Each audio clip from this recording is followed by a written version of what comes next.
లేకపోతే ఏదైనా వంట చేస్తే మాడిపోతుంది, ఆ స్మెల్ కి కూడా క్యాన్సర్ వస్తుందంట. ఆ స్మెల్ని మెయిన్గా ఇంపార్టెన్స్ తీసుకొని దానిలో కెమికల్స్ యాడ్ చేయడం మొదలు పెడుతున్నారు. స్మోకింగ్ వల్ల లివర్ ఎఫెక్ట్ అవుతుంది అనుకున్నాం కదా సార్. లివర్ క్యాన్సర్ అనేది ఒక అండర్ డాగ్ లాగా పోతూ ఉంటుంది. మనం మెయిన్గా ఎక్కువ ఫ్యాట్ ఐటమ్స్ తీసుకోవాలి. ఇంపార్టెంట్ వచ్చి ఆల్కహాలిక్ సిరోసిస్ అనేది చాలా చాలా డేంజరస్. ఆల్కహాల్ తీసుకొని వాళ్ళు ఇంట్లోనే మంచి లైఫ్ స్టైల్ ఉన్న వాళ్ళకు కూడా లివర్ క్యాన్సర్స్ వస్తున్నాయి. క్యాన్సర్ని మనం ప్రివెన్షన్ చేయాలి అంటారు, బట్ ఎలా ప్రివెంట్ చేసుకోవాలో ఎవరు చెప్పరు, సరిగ్గా చెప్పరు. ఫిజికల్గా కూడా మనం ఎక్సర్సైజ్ చేసి మన ఫ్యాట్ కంటెంట్ని, ఒబేసిటీని కూడా తగ్గించుకుంటే కనుక ఖచ్చితంగా మనం దీన్నంతా మనం కంట్రోల్ చేసుకోవడానికి, ఈ క్యాన్సర్ రాకుండా దాని బారిన పడకుండా మనం కాపాడుకోవచ్చు. క్యాన్సర్స్ అంటే ఇంకా ఓల్డ్ ఏజ్ ప్రాబ్లం అనే అనుకుంటున్నారా? అలా అనుకుంటే మాత్రం మీలో చాలా మందికి అవేర్నెస్ లేదు అని నేను అనుకుంటా. సో బేసిక్గా మన తెలుగు వన్ హెల్త్లో చాలా ఇంటర్వ్యూస్ అయినాయి, చాలా అవేర్నెస్ కూడా ఉంది. బట్ ఇప్పుడు February 4th world cancer day గురించి మనం ఇంకా అవేర్నెస్ తెచ్చుకోవాలని చెప్పి మనం కేర్ హాస్పిటల్లో డాక్టర్ ఆర్ముగం గారితో ఉన్నాము. Senior radiation and oncology specialist అనమాట. Hi sir. Hi. How are you? Fine మా, thank you. Sir, as an awareness కోసం ప్యాసివ్ స్మోకర్స్కి కూడా క్యాన్సర్ వస్తుంది అని మీరు చెప్పారు.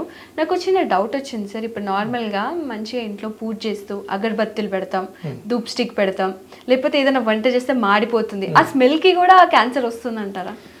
ఇప్పుడు అగరబత్తీలు అనేది ఇంతకుముందు మనం పాత రోజుల్లో అయితే అది ప్రాపర్గా ఒక ఆర్గానిక్గా ఉండేవి. ఆవు పేడ అవన్నీ ఒక పద్ధతిగా ఆర్గానిక్గా ఉండేవి. అవి మంచి smell, at the same time ఒక మంచి విషయంగా ఉండేవి. ఇప్పుడు వచ్చే అగరబత్తిలో మీరు చూస్తే కనుక చాలా కెమికల్స్ కూడా యాడ్ అవుతున్నాయి. బికాస్ ఆ స్మెల్ని మెయిన్గా ఇంపార్టెన్స్ తీసుకొని దానిలో కెమికల్స్ యాడ్ చేయడం మొదలు పెడుతున్నారు. దీనివల్ల కూడా కొంత క్యాన్సర్స్ వచ్చే అవకాశం ఉందని ఈ మధ్య బయటపడుతున్నాయి. బట్ ఎంత పర్సెంటేజ్ ఏమనేసి అది ఖచ్చితంగా చెప్పలేదు. బట్ ఖచ్చితంగా దాని ఇంపార్టెన్స్ అయితే ఉంది. ఈ క్యాన్సర్స్ వచ్చేదానిలో ఈ అగరబత్తులు కూడా, ధూప్ కడ్డీలు, ఇవి తక్కువ యూజ్ చేయడం మంచిది ఇళ్లలో. సో ఎందుకంటే చిన్నపిల్లలు ఉంటారు, పెద్దవాళ్ళు ఉంటారు, ఏజ్డ్ పీపుల్ ఉంటారు. వీళ్ళలో కూడా మనకు వీటిలో నుంచి వచ్చే కెమికల్స్ ఏదైతే ఉన్నాయో అవన్నీ కూడా పొల్యూటెంట్స్ లాగానే మనం ట్రీట్ చేయాలి. మనం బయట పీల్చడానికి మనం మొహబాటు పడతాము, మనం అవాయిడ్ చేస్తాము. బట్ ఇంట్లో మనం రోజు మనం పీల్చుతుంటాం. అందువల్లనే అగరబత్తులు కూడా స్టాండర్డ్స్ మనం చూసుకొని దాన్ని కొంటే మంచిదని నా అభిప్రాయం.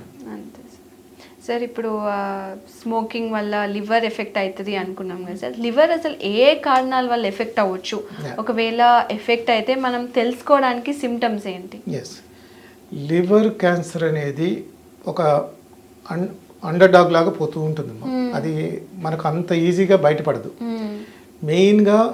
మెయిన్ కాజెస్ చెప్పాలంటే, మన ఇండియాలో చెప్పాలంటే హెపటైటిస్ బి వైరస్ అనేది చాలా రకాలుగా, ఇప్పుడు ఉదాహరణకు అన్ని ఒక బ్లడ్ ట్రాన్స్ఫ్యూషన్ వల్ల కావచ్చు, సెక్షువల్లీ ట్రాన్స్మిటెడ్ డిసీజ్ వల్ల కావచ్చు, వీటన్నిటి వల్ల ఇది హెపటైటిస్ బి అనేది ఈవెన్ కాంటాక్ట్ వల్ల కూడా కావచ్చు, వాళ్ళు తాగే దీనివల్ల దాన్ని షేర్ చేసుకోవడం వల్ల కావచ్చు. సో మనం సోప్ కావచ్చు, లేదంటే డే టు డే ప్రోడక్ట్స్ మనం షేరింగ్ చేసుకోవడం వల్ల కూడా హెపటైటిస్ బి ఈజీగా స్ప్రెడ్ అయిపోతుంది. బట్ వన్స్ మనకు ఇమ్యూనిటీ తగ్గిందంటే మాత్రం ఖచ్చితంగా ఈ హెపటైటిస్ బి వైరస్ మన లివర్లో డార్మెంట్గా ఉండిపోయి దాని లివర్ని అంతా అది కబలించేస్తుంది. నార్మల్ సెల్స్ని డిస్ట్రాయ్ చేస్తూ అబ్నార్మల్ సెల్స్ని అది ఫ్యాటీ ఐటమ్స్ కానీ, ఫ్యాట్ గ్రాన్యూల్స్ కానీ ప్రొడ్యూస్ చేయడం, నార్మల్ రెస్పాన్స్గా అది లివర్ ప్రొడ్యూస్ చేస్తూ పోతుంది. ఎప్పుడైతే నార్మల్ సెల్స్ పోతుందో అది సిరోటిక్ లివర్గా తయారైపోతుంది. దాని నుండి క్యాన్సర్ కాంపోనెంట్ బయటపడడానికి అవకాశం ఉంది. ఇది ఫస్ట్. రెండవది ఏంటంటే, మనం మెయిన్గా ఎక్కువ ఫ్యాట్ ఐటమ్స్ తీసుకోవడం, ఎక్కువ దాన్ని బర్డెన్ చేయడం, లివర్ని ఎక్కువ బర్డెన్ చేసినప్పుడు లివర్కి టాలరెన్స్ ఉంటుంది. అది ఎక్స్క్రీట్ చేస్తూ ఉంటుంది. ఏదైనా మనం తిన్న ప్రోడక్ట్స్ని అది ఫిల్టర్ చేసి మనం మంచి ఐటమ్స్ని అంతా మనకు బాడీలోకి ఎక్కించి, బ్యాడ్ ఐటమ్స్ని అంతా మనం దాన్ని ఎక్స్క్రీట్ చేయాల్సిన ఫంక్షన్ లివర్ది. ఎప్పుడైతే దాన్ని బర్డెన్ చేస్తామో with oil, extra oil, excess oil, fat items, ఇవన్నీ మనం చేయడం వల్ల దాని బర్డెన్ ఎక్కువైపోయి అది ఒక లెవెల్కి తర్వాత అది పనిచేయడం కూడా తగ్గుతుంది. లివర్ ఫంక్షనే డ్యామేజ్ అవుతుంది. అది కూడా ఒక కాజ్ కావచ్చు. ఇంకొకటి last but not the least important వచ్చి ఆల్కహాలిక్ సిరోసిస్ అనేది చాలా చాలా డేంజరస్. ఎందుకంటే చాలామంది మన ఇండియన్స్లో మెయిన్గా చూస్తే కనుక మన రూరల్ బ్యాక్గ్రౌండ్లో చూస్తే కనుక లేబర్స్ కానీ ఎవరు కానీ డే టు డే డైలీ వాళ్ళు ఆల్కహాలిక్ కన్సంప్షన్ అనేది కామన్ అయిపోయింది. దానిలో వాళ్ళ పర్యవసానాలు వాళ్ళకి తెలియదు కాబట్టి ఇది కామన్గా social drinking is different. But ఇప్పుడు రైట్ నౌ మనకు as per literature, as per మనకు అడ్వాన్స్డ్ ఇది మనకు చూస్తే కనుక పబ్లికేషన్స్ చూస్తే కనుక ఈవెన్ మోడరేట్ కంటెంట్ కూడా ఇట్ ఈస్ డేంజరస్ అని చెప్తున్నాం. ఆల్కహాల్ అనేది it is very dangerous. So alcohol consumption straight away it lead to liver failure. ఇది లివర్ ప్రాబ్లమ్స్ కలుగు చేస్తుంది. At the same time not only cancer, other problems కూడా మనకు కలుగు చేస్తుంది. సో ఈ లివర్ వన్స్ డ్యామేజ్ అయితే కనుక అక్కడి నుంచి మనకు క్యాన్సర్గా కన్వర్ట్ అవ్వడానికి ఛాన్సెస్ ఉన్నాయి. అలా ఖచ్చితంగా అది ఒక కాజ్గా చెప్పొచ్చు. సో ఇప్పుడు ఆల్కహాల్ తీసుకొని వాళ్ళు ఇంట్లోనే మంచి లైఫ్ స్టైల్ ఉన్న వాళ్ళకు కూడా లివర్ క్యాన్సర్స్ వస్తున్నాయి. వాళ్ళు ఎలాంటి సిమ్టమ్స్ చూస్తారు సార్? మెయిన్గా ఇప్పుడు దానికి సిమ్టమ్స్ వైజ్ చూస్తే కనుక మీకు ఇండైజెషన్ ప్రాబ్లం వస్తుంది, అజీర్తి రావడము. సో మీరు ఏదైనా తీసుకుంటే ఆయిల్ ఫుడ్స్ ఎక్కువ తీసుకుంటున్నప్పుడు దానిలో మీకు ఖచ్చితంగా డిఫరెన్స్ తెలుస్తుంది. So at the same time bloating sensation. ఇంకొకటి ఏంటంటే సడన్గా కడుపు ఉబ్బరం అనిపించడము. సో వాళ్ళకి ఏం తిన్నా అరుగుదల లేకపోవడం. ఇది మెయిన్గా లక్షణాలు ప్రాథమిక దశలో మనం చెప్పొచ్చు. రాను చూస్తే కనుక మనకు చిన్న గడ్డలాగా మనకు బాడీని టచ్ చేస్తే, మన అబ్డోమెన్ టచ్ చేస్తే మనకు బంప్ లాగా కనిపిస్తుంటుంది. At the same time water కూడా మనకు ఫార్మేషన్ అనేది తెలుస్తూ ఉంటుంది కడుపులోకి. సో ఇవన్నీ కూడా అబ్నార్మల్ లక్షణాలు. కాళ్ళ వాపులు, మొత్తం ఒళ్ళంతా వాపులు, ఇవన్నీ కూడా కలుగుతాయి. అట్ ది సేమ్ టైం మనకు అనీమియా, రక్తహీనత కూడా కలుగుతుంది.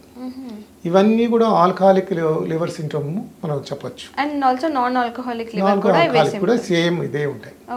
సో ఖచ్చితంగా మనం ఇవన్నీ వచ్చినప్పుడు మనకు ఖచ్చితంగా బ్లడ్ టెస్ట్లు కానీ, కొన్ని సీరం AFP అని ఉంటుంది, ఆల్ఫా ఫీటోప్రోటీన్ అని ఉంటుంది.